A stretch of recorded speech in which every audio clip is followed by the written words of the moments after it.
Hello everyone. आज हम देखेंगे ब्लड ग्रुप्स के बारे में कि मनुष्य में कितने प्रकार के रक्त समूह होते हैं या ब्लड ग्रुप होते हैं, उनका निर्धारण किस प्रकार से होता है और कौन सा रक्त समूह का व्यक्ति कौन से रक्त समूह के व्यक्ति को रुधिर दे सकता है और किसको नहीं दे सकता।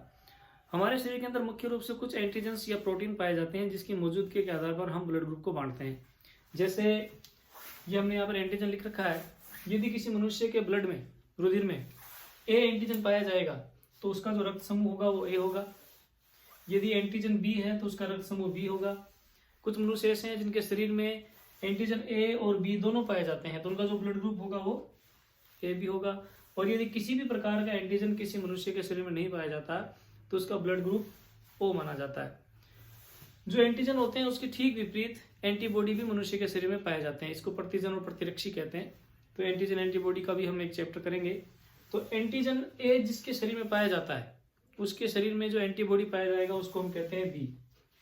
जहां एंटीजन बी होगा जिस व्यक्ति के शरीर में, वहां पर एंटीबॉडी ए होगा। अंतर या डिफरेंस करने के लिए हमने इसको कैपिटल और स्मॉल में डिफरेंशिएट किया है। एंटीजन को कैपिटल लेटर में लिखते हैं और एंटीबॉडी को स्मॉल में। अब देखिए ब्लड ग्रुप ए बी वाला व्यक्ति जो है उसके अंदर एंटीजन दोनों है ए और बी, लेकिन एंटीबॉडी एक भी नहीं है। और जो ब्लड ग्रुप ओ वाला व्यक्ति है उसके शरीर में एंटीजन एक भी नहीं है लेकिन एंटीबॉडी ए और बी दोनों है। तो इस प्रकार से इस प्रोटीन की मौजूदगी में हम रक्त समूह ए बी और ओ के हिसाब से बांट सकते हैं। हालांकि रक्त समूह और भी कई प्रकार के होते हैं लेकिन मोटे रूप से जो हमारे सामने साधारणतः आते हैं वो यही 4 प्रकार के ब्लड ग्रुप हैं। तो अब हम देखेंगे कि इनमें से कौन सा रक्त समूह का व्यक्ति कौन से रक्त समूह के व्यक्ति को ब्लड डोनेट कर सकता है और कौन सा व्यक्ति या कौन से रक्त समूह का व्यक्ति किसको नहीं कर सकता। अब हमें जब एक चार्ट बनाएंगे उसमें हम बताएंगे तो उसमें देखना ये है कि जो डोनर होगा जो ब्लड देगा उसका हमें एंटीजन देखना है और जो रिसीवर होगा उसका हमें एंटीबॉडी देखना है। और एंटीजन के साथ एंटीबॉडी एक जैसा नहीं होना चाहिए, यानी ए एंटीजन के साथ ए एंटीबॉडी नहीं होना चाहिए, बी एंटीजन के साथ बी एंटीबॉडी नहीं होना चाहिए, क्योंकि दोनों का फिर कोगुलेशन हो जाता है, रुधिर का धक्का बन जाता है। तो अभी हम छोटा सा एक चार्ट बनाकर देखेंगे जिसमें हम ये देखेंगे कि कौन सा व्यक्ति किसको रुधिर दे सकता है किसको नहीं दे सकता।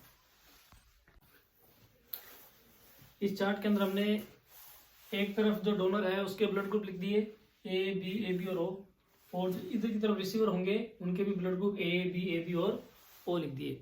अब जैसा कि हमने आपको बताया कि जो डोनर होगा उसका हमें सिर्फ एंटीजन देखना है, तो डोनर के एंटीजन यहाँ ऑलरेडी ए बी और ओ होते हैं। लेकिन जो रिसीवर है उसका हमें एंटीबॉडी देखना है, तो हमने उसके ब्लड ग्रुप के नीचे उसके अंदर जो एंटीबॉडी पाया जाता है वो भी लिखा है। ब्लड ग्रुप ए वाले के साथ बी लिखा है, बी वाले के साथ ए बी के अंदर कोई एंटीबॉडी नहीं पाया जाता और ओ के अंदर दोनों पाए जाते हैं। अब हम ये देखेंगे कि जो ए वाला है वो ए वाले को दे सकता है या नहीं दे सकता। अब हमें देखना ये है कि इसका एंटीजन और इसका एंटीबॉडी एक जैसे नहीं होने चाहिए। तो देखिए यदि ए ब्लड ग्रुप वाले को देगा तो इसके पास एंटीजन ए है और एंटीबॉडी बी है, दोनों अलग अलग है, दोनों की आपस में क्रिया नहीं होगी, रुधिर का धक्का नहीं जमेगा, यानी कि ये इसको रुधिर दे सकता है। ए वाला क्या बी वाले को रुधिर दे सकता है? अब क्योंकि बी वाले के पास जो एंटीबॉडी है वो ए है और इसके पास जो देने वाला है डोनर है उसका एंटीजन भी क्या है, ए है। एंटीजन के साथ एंटीबॉडी की रिएक्शन हो जाएगी, एंटीजन एंटीबॉडी रिएक्शन हो जाएगी, दोनों एक जैसे हैं, यानी कि ए वाला बी वाले व्यक्ति को रुधिर नहीं दे सकता, ए वाला ए बी वाले को दे सकता है क्योंकि इसके पास किसी भी प्रकार की एंटीबॉडी नहीं है।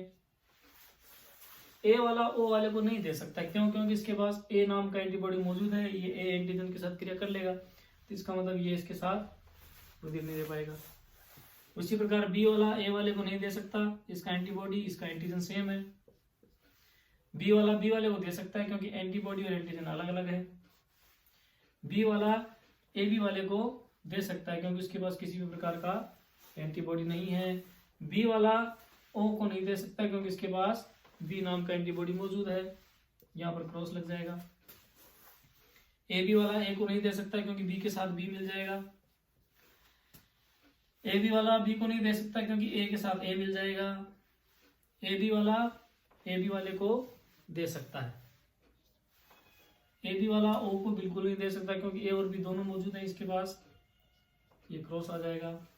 ओ वाला इसको दे सकता है क्योंकि इसके पास एंटीबॉडी है लेकिन इसके पास कोई एंटीजन नहीं है, ये इसको दे सकता है। ओ वाला बी वाले को दे सकता है, ओ वाला ए बी वाले को दे सकता है, और ओ वाला ओ वाले को भी दे सकता है। ये सभी को दे सकता है क्योंकि इसके पास कोई एंटीजन नहीं है, तो उसके पास चाहे कोई भी एंटीबॉडी हो, लेने वाले के पास उसकी क्रिया नहीं होगी। तो देखिए इस प्रकार से ये चार्ट है, इसकी सहायता से हमें ये पता चल सकता है कि कौन सा ब्लड ग्रुप, कौन से ब्लड ग्रुप वाले व्यक्ति को रुधिर दे सकता है, किसको नहीं दे सकता। इस चार्ट से हम देखते हैं कि ये जो रिसीवर है, ए बी नाम का रिसीवर, ये सभी से ले सकता है, ए बी और ओ।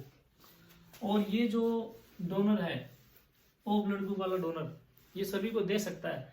इसीलिए हम ए बी को यूनिवर्सल एक्सेप्टर बोलते हैं, सर्वग्राही,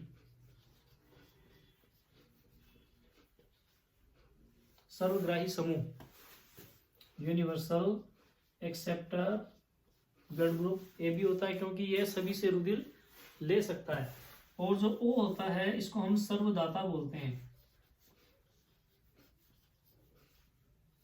सर्वदाता या यूनिवर्सल डोनर बोलते हैं क्योंकि ये सभी को रुधिर दे सकता है। तो ये आज का छोटा सा वीडियो था जिसमें हमने ये देखा कि ब्लड ग्रुप हमारे कितने प्रकार के होते हैं और कौन सा ब्लड ग्रुप कौन से ब्लड ग्रुप के व्यक्ति के साथ ब्लड का एक्सचेंज कर सकता है, या किसको रुधिर दे सकता है, किसको नहीं दे सकता। तो मैं आशा करता हूँ आपको ये बात समझ में आई होगी, और इसी प्रकार की वीडियो लेकर हम अगली क्लास में फिर आपसे मिलेंगे। तब तक के लिए थैंक यू वेरी मच।